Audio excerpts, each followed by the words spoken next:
ఆర్జికర్ హాస్పిటల్స్లో జరిగిన అత్యాచారానికి కారణం ఎవరు? ఈ ప్రశ్నకు తానే అని సమాధానమిచ్చాడు Sanjay Roy. According to CBI ఇది రెండోసారి అతను నేరాన్ని అంగీకరించడం.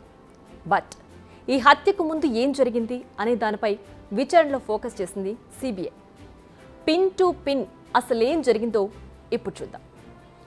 ఆగస్టు 8 అంటే ఈ దారుణం జరగడానికి ఒక రోజు ముందు రాయ్ ఆర్జికర్ హాస్పిటల్కు తన ఫ్రెండ్తో కలిసొచ్చాడు.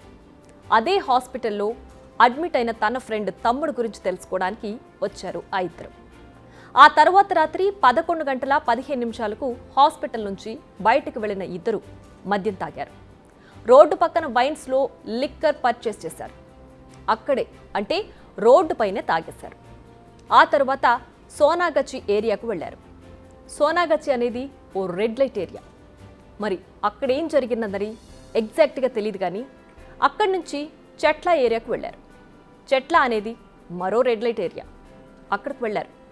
అక్కడికి వెళ్లే సమయంలో కూడా ఇద్దరూ కలిసి ఓ మహిళను వేధించారు. అక్కడ రాయ్ ఫ్రెండ్ ఓ మహిళతో సెక్స్ చేశాడు. రాయ్ మాత్రం తన గర్ల్ ఫ్రెండ్తో వీడియో కాల్లో మాట్లాడారు. రాయ్ తన గర్ల్ ఫ్రెండ్ను న్యూడ్ ఫొటోస్ అడిగాడు. ఆమె కూడా పంపింది. అక్కడి నుంచి ఇద్దరూ కలిసి మళ్లీ హాస్పిటల్కు తిరిగొచ్చారు.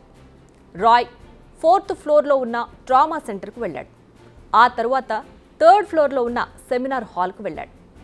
ఇది తెల్లవారుజామున 4:03 జరిగింది. ఆ తరువాత అక్కడ నిద్రిస్తున్న డాక్టర్పై అఘాయిత్యం చేశాడు. ఆ తర్వాత అక్కడి నుంచి తన ఫ్రెండ్ ఏఎస్ఐ అనుపమ్ దత్తా ఇంటికెళ్ళాడు. అక్కడి నుంచి తన ఇంటికి వెళ్ళాడు. ఇవి పాలిగ్రాఫ్ టెస్ట్లో సంజయ్ చెప్పిన కొన్ని విషయాలు. అతను నేరాన్ని కన్ఫెస్ చేయడం ఇక్కడ నార్మల్ విషయమే, కానీ అతని నేచరే ఇప్పుడు కాస్త టెన్షన్ పెట్టేలా ఉంది. సంజయ్ చెప్పిన విషయాలను చాలా వరకు ఇప్పటికీ కన్ఫర్మ్ చేసుకుంది సిబిఐ. సంజయ్ అతని ఫ్రెండ్ మహిళను వేధించే విజువల్స్ సీసీ కెమెరాలో రికార్డ్ అయినట్లు గుర్తించారు. అంతేకాకుండా ఫోన్ లొకేషన్స్ ఆధారంగా వారు ఎప్పుడెప్పుడు ఎక్కడ ఉన్నారనేది కూడా తెలుసుకున్నారని తెలుస్తోంది. దారిలో కూడా మరో మహిళను వేధించాడంటే అతని వ్యవహారం ఎలా ఉందో అర్థం చేసుకోవచ్చు. సో తాను అమాయకుడినంటూ చేస్తున్న వాదనలు ఉత్త కథే అని తేలిపోతోంది. అయితే ఇదంతా చెప్పడానికి ముందు సంజయ్ చాలా బుకాయించాడు. తాను అక్కడికి వెళ్లేసరికి ఆ అమ్మాయి చనిపోయిందని అంటున్నాడు. ఆమె డెడ్ బాడీ చూసి తాను అక్కడి నుంచి పారిపోయానని చెప్పాడు. అసలు తాను ఆ సమయంలో అక్కడ లేనని, ఫలానా వారిని కలిశానంటూ బుకాయించేందుకు ప్రయత్నించాడు. చాలాసార్లు అధికారులను తప్పుదో పట్టించాలని చూశాడు.